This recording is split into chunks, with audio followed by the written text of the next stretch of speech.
amazing panelists for tonight's Q&A. So please join me in giving them a huge welcome, starting with cast member Will Harrison. Joan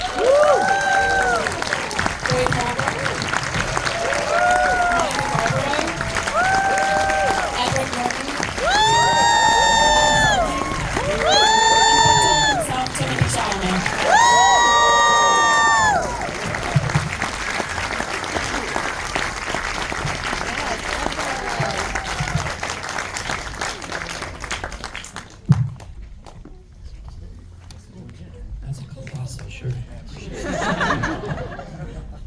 Timothée, I wanted to start with a question for you in terms of how you approach developing playing Bob as a character. I've heard you talk extensively about how the music was really the starting point for you, particularly Ballad of a Thin Man as kind of the first song that you really started tapping into, and I was interested in how you really used the music to construct him, starting from the outside with that element.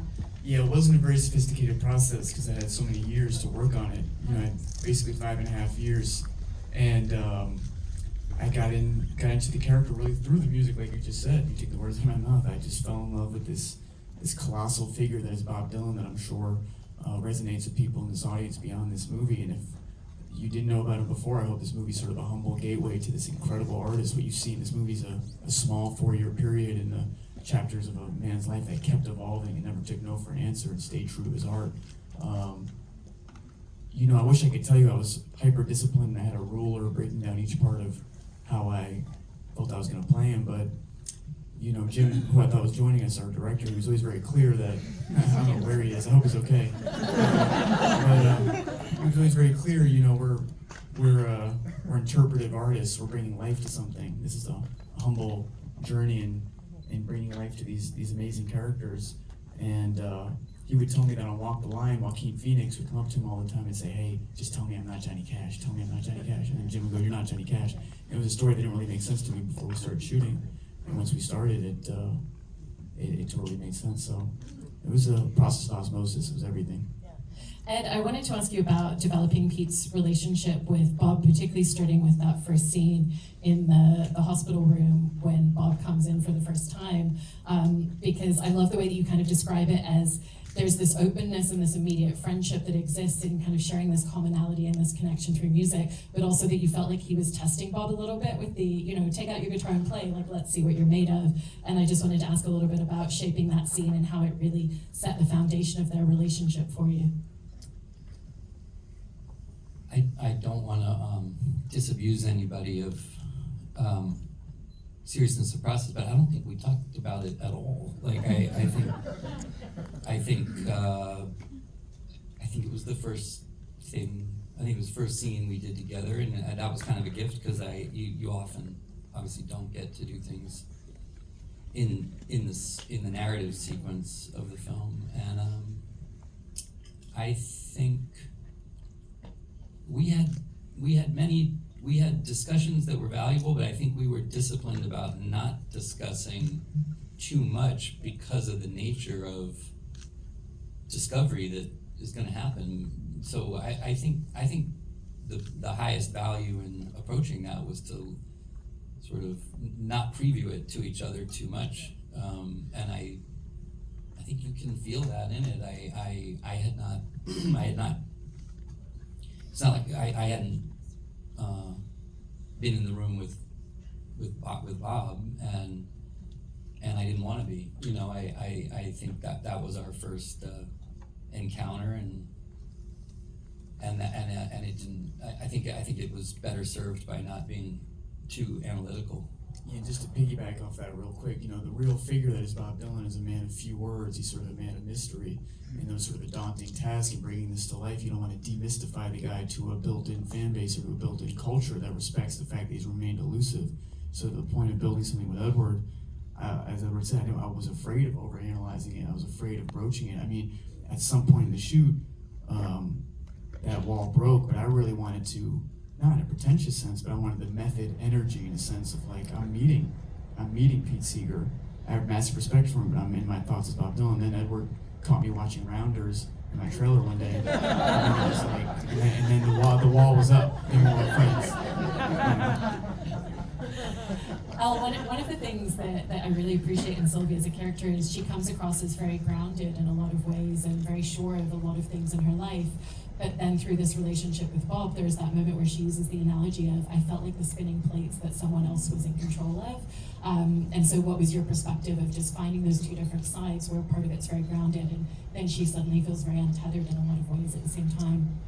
Yeah, I think kind of the challenge of her was playing someone that isn't well known to the public. You know, she's not a public figure, and she's kind of the only one that is, sorry, but like quote unquote normal in the group. You know, she's not a part of the circus, and she's there out of kind of a purity of love for Bob initially, and she's not there for her own gains or for fame.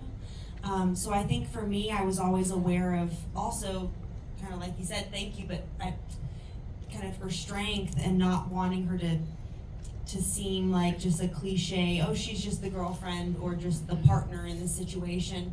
And, you know, she's based on Suze Rotolo, who I read her memoir. She's since passed, but she was an incredible woman, and reading that memoir was very insightful. I mean, obviously, this is our version of Suze, and you know we call her Sylvie in this film, but you know in our film it's also touched on, but you know she's very politically involved and kind of brought Bob into that world and inspired him to sing his own songs and not just the old folk songs. And so I wanted to make sure that she had an incredible vulnerability, because that was important in the film. Like it had to be, and I knew just from reading the script, because you know you can learn facts about anyone, but I think for me as an actor, it's not that I have to forget. Like when I go on set, it's like you can learn facts about something or of the time, but when you're doing the scene, like you have to be locked into the scene. And for me, I mean, my scenes were mostly with Timothée. I mean, I had a look with Monica and a almost hug with Ed. But other than that, I mean, I think we wanted to create a real relationship that kind of led up to that moment of where you can see these two people are just going in completely different directions, but they have such admiration and love for each other. And getting to be surrounded by the music every day was so moving, because everyone was playing live and playing their guitar, and it was easy to be vulnerable and open emotionally because of everyone's singing, to be honest. Yeah. Monica, in playing Joan Baez, you know, she's further along in her career than Bob is at the time when they first meet. You know, and kind of it feels like, again, she has a lot of certainty in terms of what she wants her voice to be as an artist. We see that scene at the beginning where she's being encouraged to go to a bigger label, but that's not what's most important to her. And I was interested in kind of your perspective on how that really formed a lot of the relationship that she then finds in the connection with Bob for you. Yeah, well, I think, you know, we meet Joan at the beginning of the film, as you just saw.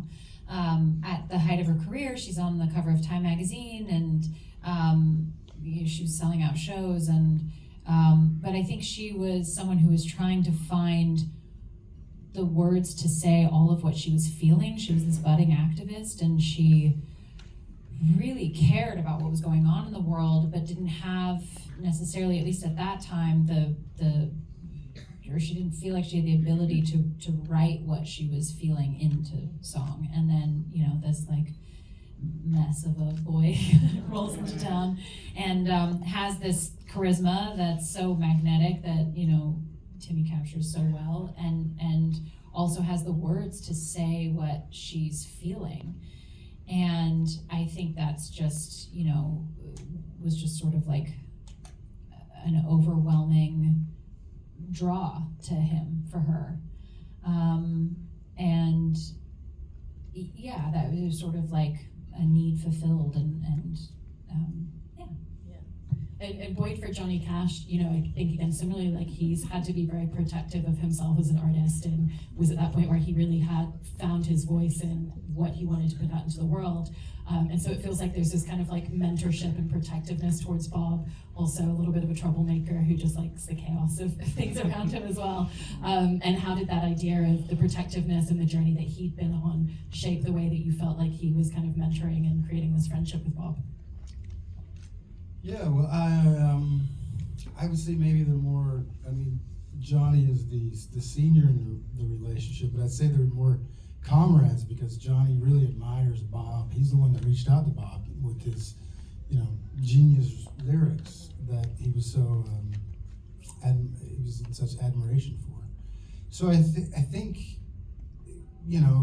obviously Walk the Line had been made and Jim's done a great job with that, and he, that story had been told, but the purpose I saw with this Johnny being in the film is that Bob's kind of at a crossroads in his life, and he could use a little bit of somebody who's been around the block with experience, and to keep your voice in life, in commerce especially, it's very difficult. So I think he was maybe not a gentle but a strong reminder of what it takes to be yourself is truly special, an individual voice. So yeah, it was mainly that I saw what was the function of the purpose of John. And Will, in playing Bob Newworth, he's very often described as someone who didn't need the limelight for himself, but was very much giving in service and supportive of other people and figuring out how to elevate them, and how foundational was that side of him, and really figuring out how you wanted to play him and how you wanted him to kind of come into Bob's world in the film.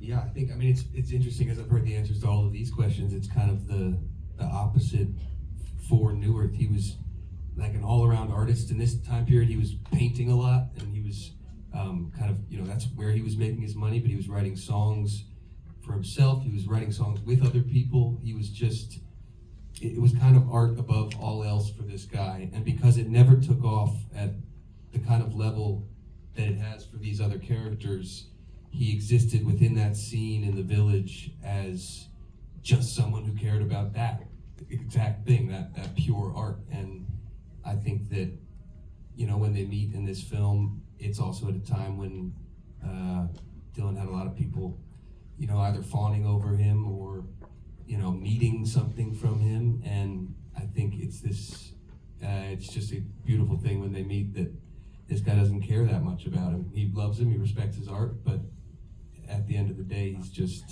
he's there for exactly that. Yeah. Coming back to you, Timothée, I love what you were describing earlier, that part of what we all love about Bob Dylan is that elusiveness that he has kind of created and kind of kept throughout the years. And I was interested in how that made it a really different experience in terms of thinking about details of his backstory and the way that you develop characters, and if it shaped it differently for you, because ultimately he's not necessarily always giving details that are true, or doesn't necessarily want to put certain things into the public sphere.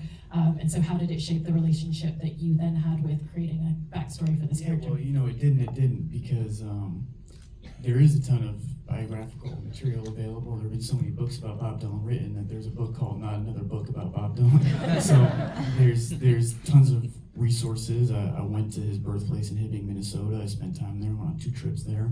I traced his footsteps to New York, through Madison, Wisconsin, and Chicago.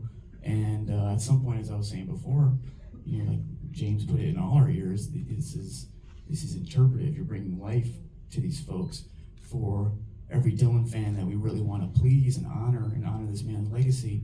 We as much want to bring life to a scene and open the tent, as it were, to people that don't know about this man and bring life to it. He's one of these. Anyway, I'll keep it there. And Elle was mentioning that she gets an almost hug with Pete in the film, and I heard that the idea of that moment in the film came from a conversation that had been had with Joan Baez, where she said he wasn't really much of a hugger. And I kind of love that detail because he's so emotionally warm and giving as a person. And so how did you find the physical side of him was a little bit different and just a little bit more constrained alongside that? I'm trying to remember. I think I think we did have a rehearsal. We were rehearsing the scene in the television studio. Mostly, I think,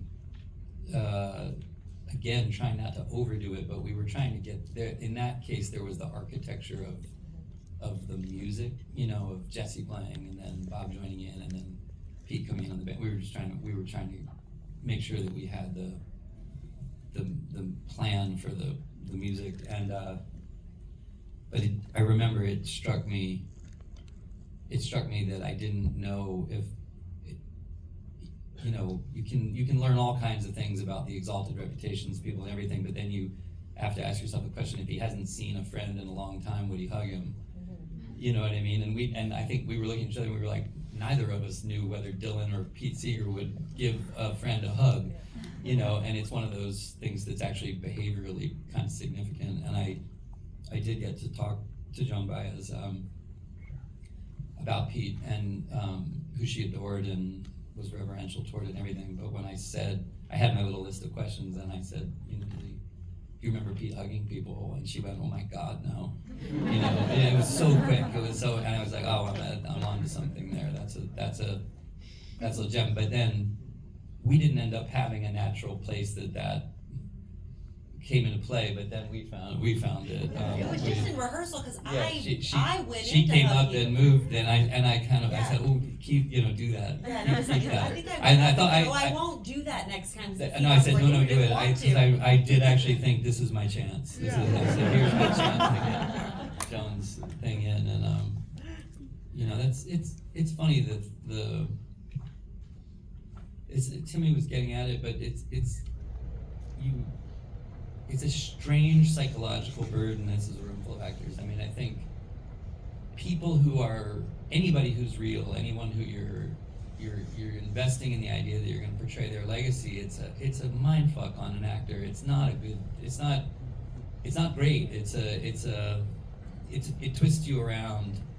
And Jim was a good shrink, a really good shrink, in terms of saying, play the human interactions, play the contradictions, play the love coexisting with competitiveness, love and support coexisting with expectation. That's where it gets juicy. And but you do realize, like, you can only look at so many YouTube videos. You've got to hunt for expressions of a thing that are not about what's in D.A. Pennebaker's thing, or not. You're not just trying to recreate that which is known. You've got to try to find little nuggets of moments like that convey an essential aspect of the person, whether or not they happened or not, because there's this compression. The whole thing is reductive, and you got to look for that. And I was thinking about when you were saying, like, I didn't notice until the last time I watched it something you two did that I really, really appreciated, which was the freewheeling cover. It's like you almost expect to see you guys do the freewheeling cover, and I love that Jim didn't recreate the freewheeling cover, but he created the moments around it. But you said you pulled her in, and that wasn't in the script.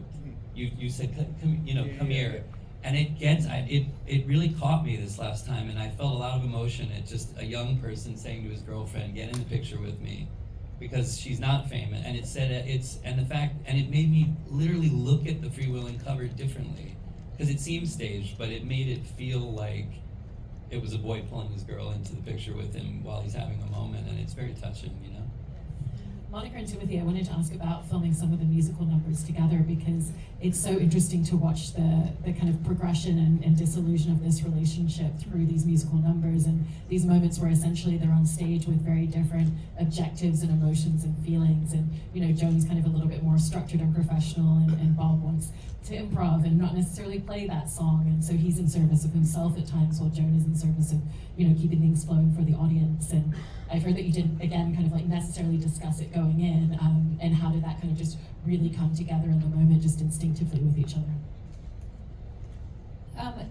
Jim structured our schedule really nicely, because we did have a music rehearsal together to kind of work out, like, okay, how do we make two guitars merge in front of a mic, because they didn't do that a lot, but Jim really wanted Joan to have that autonomy and always have the guitar. And so we had, rehearsal, but we didn't really discuss a lot of it. And he very nicely structured it. So we had Pittsburgh first, where we're in the most sort of contentious performance space, and where Bob leaves Joan on stage. And then we sort of steadily progressed through. The last scene that we shot was the Blown in the Wind scene in the apartment. And it's often really nice to shoot in story order, but in that case, it was actually a huge gift to get to be, it feels easier to play like a contentious relationship when you don't know a person as well, and then that, that apartment scene is actually quite intimate, and so it was really nice to get to do that at the end when we sort of had done more work together and had performed more together and just had a little bit more of that ease of collaboration and intimacy and all of that. So I thought that was really intelligently done, because again, like, you would think you'd want to shoot in sequence, but in that case it was actually just really wonderful to like end it on the apartment scene. And how about for you? Yeah, I never thought of it like that, but it's really well said that it's easier to play contentious when you don't know a person. Like Monica and I didn't really know each other yet than it was to, by the end, have built that working relationship. The stuff on stage, which are some of my favorite scenes in the movie between Joan and Bob, and they feel hopefully close to how they were in real life. We're boring the shit out of someone right there. It's right funny. It's an honor foul, she ain't gonna fuck. It's not give a fuck. It's just an honor foul. Doesn't give a fuck. It's amazing. So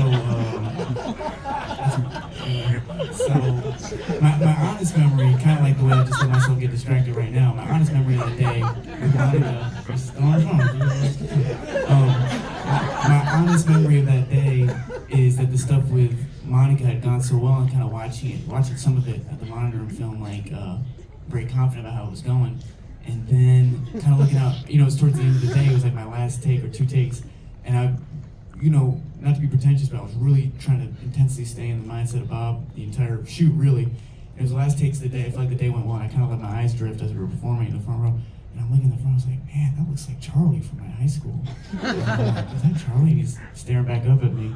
And I was like, holy shit, that's Charlie Baker from my high school, It was one of the strangest things. Anyway, I thought that story would be more interesting than anything.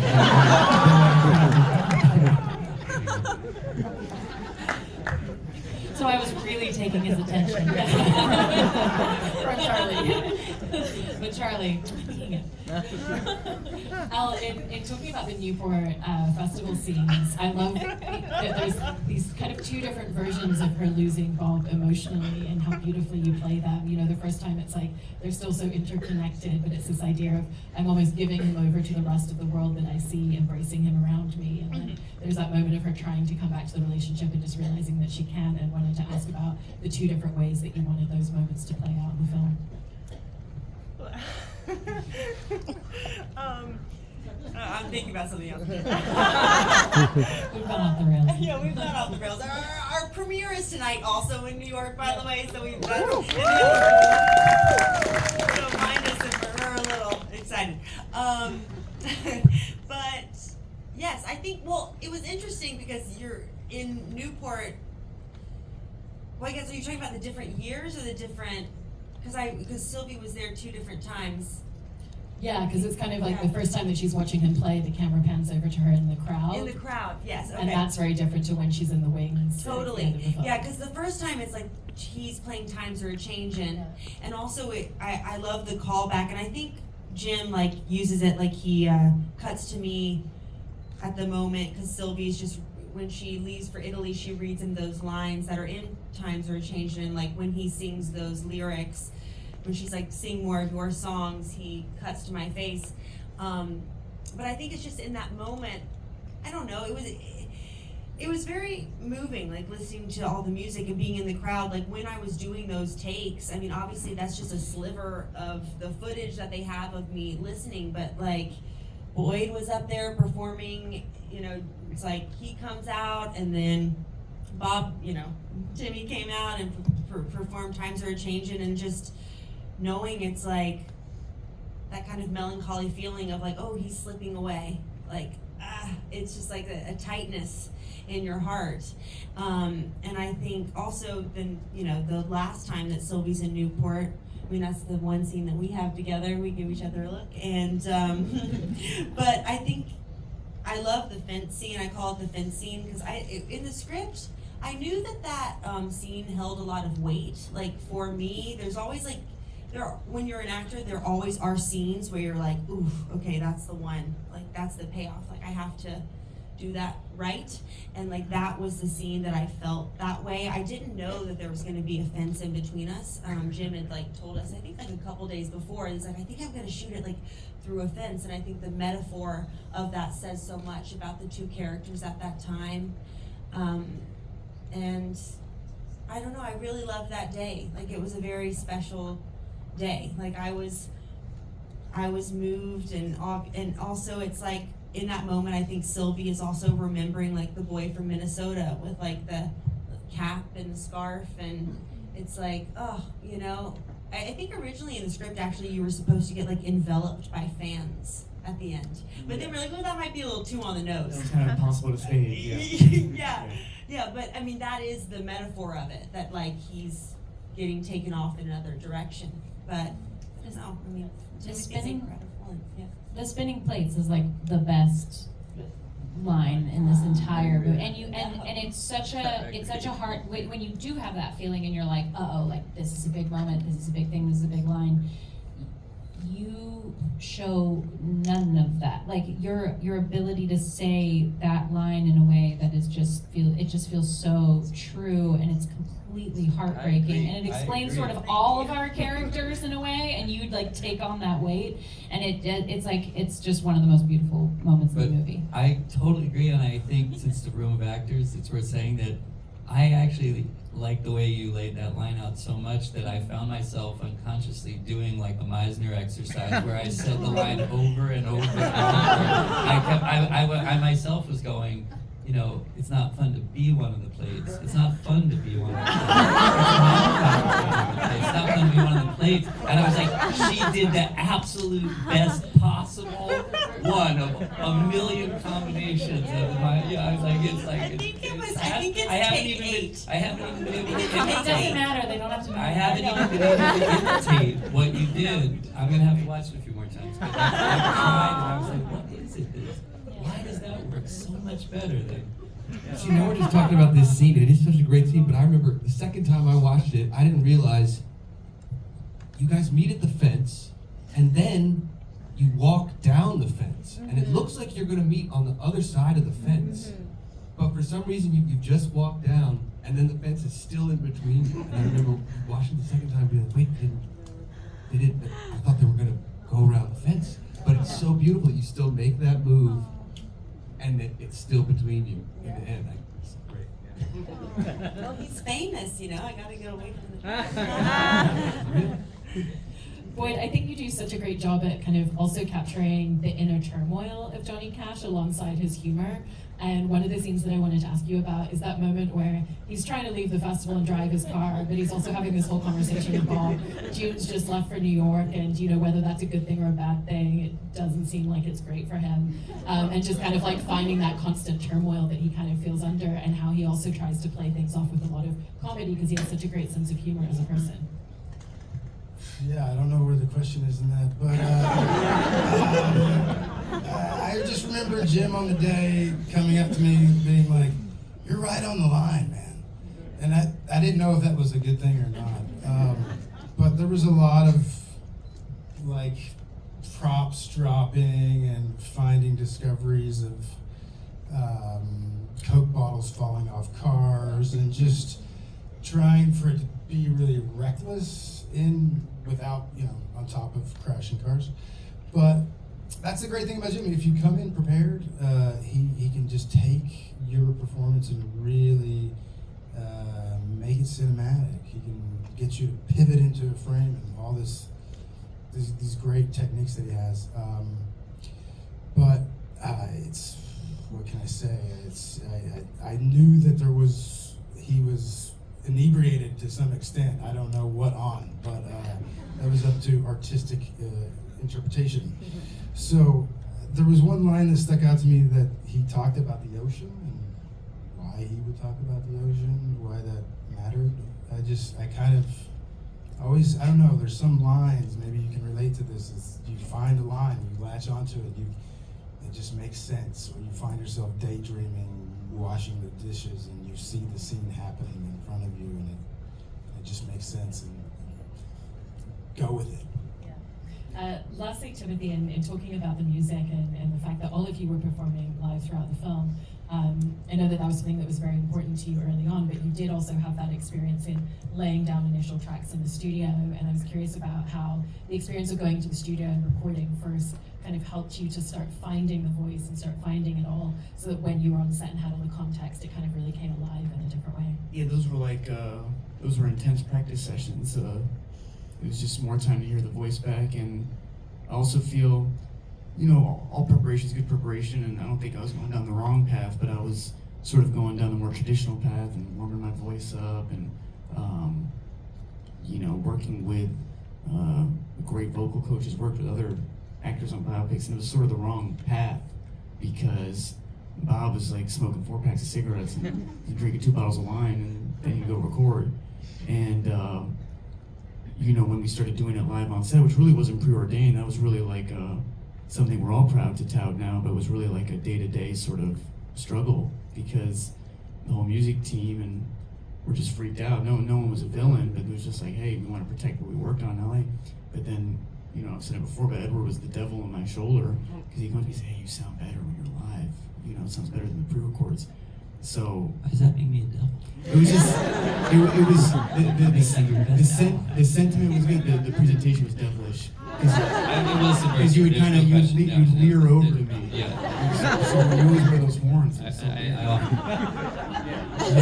was like, Pete, Devil Seager. Anyway, I ran out of stuff. I do want to say though, I think that Timothée exerted a discipline that radiated down across the proceedings that we all benefited from enormously, and I think in performing the music, especially I remember the Newport, the long weeks of doing the concerts and things like that. I think it is an inevitable reality of making films that there's artifice all around you. There's the technical reality creates distraction, because there are things within your view that are not within the bubble of illusion that you're all investing in, and you've got to deal with that. But sometimes we all, I think, allow other things to leach in because it's the habit of the proceedings of making films that there's going to be some eyes. And Timothée really insisted in this on a sealed bubble, like such that even with crowds and everything, we didn't have external eyes on us, and it really helped. It was a phenomenal, mature depth of commitment that it's so easy to take the pressure of saying, yeah, but so-and-so is going to be here today as a visitor and watch. And the relentlessness that Timothée brought to the insistence that we could create a bubble of illusion echoes through all those performance scenes. I think it was very inspiring, but it was a real gift to everybody, I think, because to the greatest degree that you can, I think we managed to create a little shimmering space where it felt real, as real as it could be, and that flowed down from you. Well, you all have such phenomenal performances individually and as an ensemble together in this film, so congratulations and thank you for sharing all of them.